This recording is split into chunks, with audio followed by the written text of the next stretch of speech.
You're listening to Elite Spotlight, presented by Elite Artists Network. And now, here's your host, Michael Masci. Welcome to the special edition of Elite Spotlight. I'm your host, Michael Masci, and thank you so much for tuning in. We really appreciate you. So we're wrapping up an incredible journey throughout New England aboard the American Cruise Lines cruise ship called the American Pioneer. And one of the highlights has to be our stop in Newport, Rhode Island.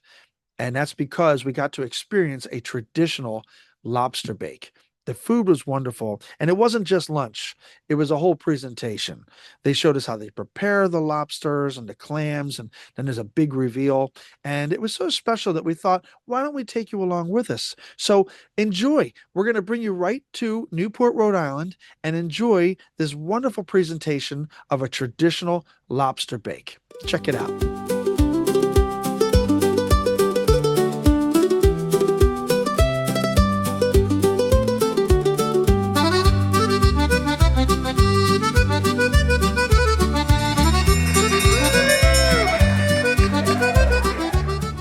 Summer day, you couldn't have, if you asked for a nicer summer day, I'd question what you would get, because I can't imagine a nicer summer day than this.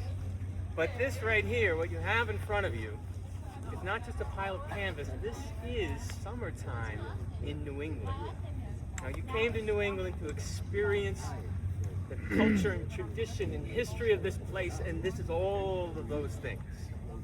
This is the oldest tradition we have here in New England. This is a method of cooking food that dates back 1,000 years or more. It was developed by the indigenous people of New England when this region was settled by colonists in the 1600s.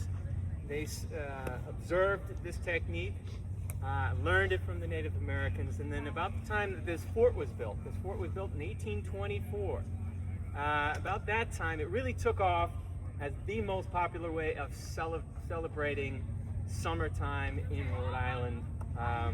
Every town in Rhode Island in the 1800s, every town in Narragansett Bay had a clam bake pavilion. The whole town would get together once a summer and have an event just like this, using exactly the same methods, pretty much unchanged. So we're carrying on a tradition that's hundreds of years old. We're doing this exactly in the manner that it would have been done. So any of the soldiers who were in this fort and experienced a clam bake in the 1800s would recognize what this is right away. For us, the process began this morning, about 3 hours ago. We arrived with wood pallets. So our wood pallets, we stacked like this in a rectangular stack, layers of wood pallets, and then on top of the wood pallets, we put granite rocks.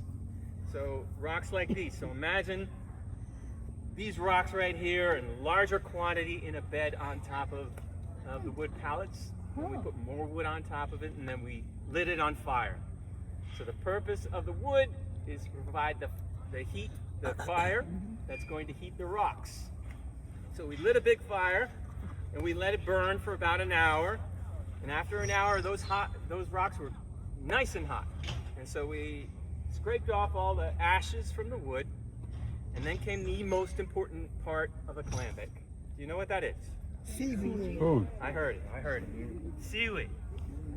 Yeah. Right here. This is the key. This is the key ingredient to a clam bake. So some of you are saying, I can smell something. This is the smell. This is the seaweed is doing all the hard work in this bake today. Oh. So this is called rockweed. And it grows in the rocky shores of New England, and it grows in large strands, you can see like this, and at the bottom it's attached to the rocks, and it lays on the rocks like this at low tide, and at high tide it's got air sacs in it that allow it to float, so you see it floating in the water at high tide. So twice a day it's exposed to the air and drying out. As a result of that, it's tough stuff. It's rubbery to touch.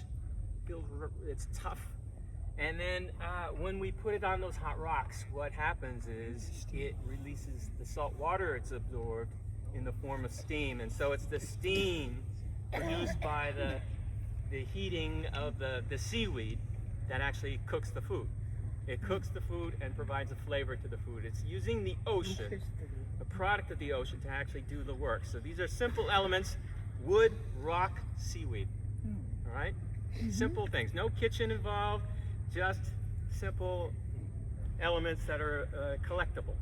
All right? Speaking of collecting, the boys went out yesterday afternoon in a canoe around Ocean Drive and picked a good load of seaweed for us. The best place to pick this stuff, I'm exposing a secret right now, but the best place to pick this stuff is in front of Jay Leno's house. It's true. It's a fact. I mean, if he ever found out, he was sitting on a gold mine. But in any case, we got all the seaweed we needed. We put that on the hot rocks quickly, because once you put it on the hot rocks, you see the steam start to come up. And then we get all the food on the seaweed in baskets, and then we cover it with layers and layers and layers of canvas.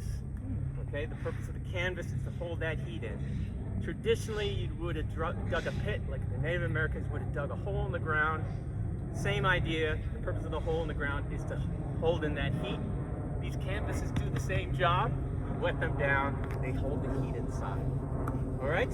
So then you wait patiently for 2 hours. Throughout the entirety of those 2 hours, Jack, what are we doing? Hoping for the best. All right, let's see how we do. Hoping for the best.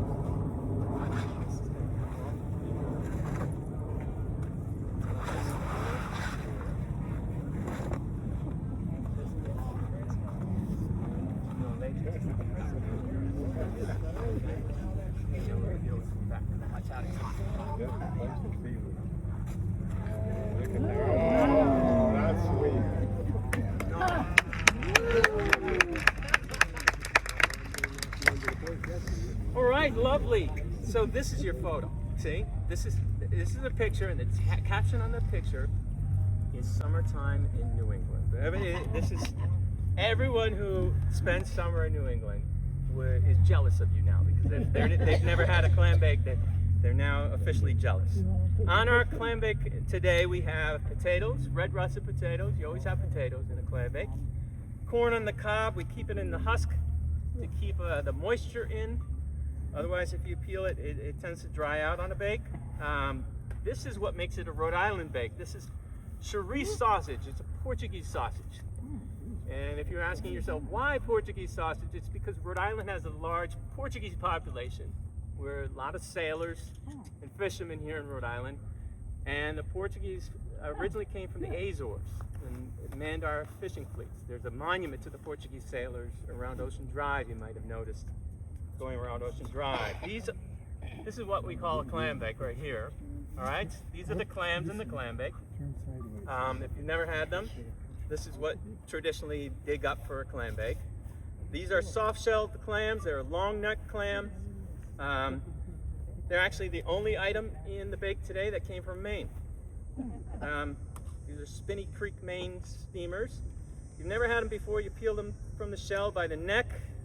This is the neck, that's the belly. And then you just peel, there's a skin on the neck, that's its filter, that's how it feeds. And so you gotta peel the skin off the neck like that. Most people at this point would dip it in butter. You might want to try it without butter today, just to see how it tastes, because the seaweed gives it a flavor that you don't get any other way. I'll show you how to eat it. Lovely. All right. Nice. And then star of the show today are these fellas here, ladies and gentlemen. These are not what you think they are. You're used to different sights. You're used to those common, everyday, ordinary, plain old Maine lobsters. These are special, unique Rhode Island lobsters. Oh. Look at that. Look how beautiful that is. I mean, you may know that the state bird of Rhode Island is the Rhode Island red. And most people think it's a rooster. It's actually a lobster.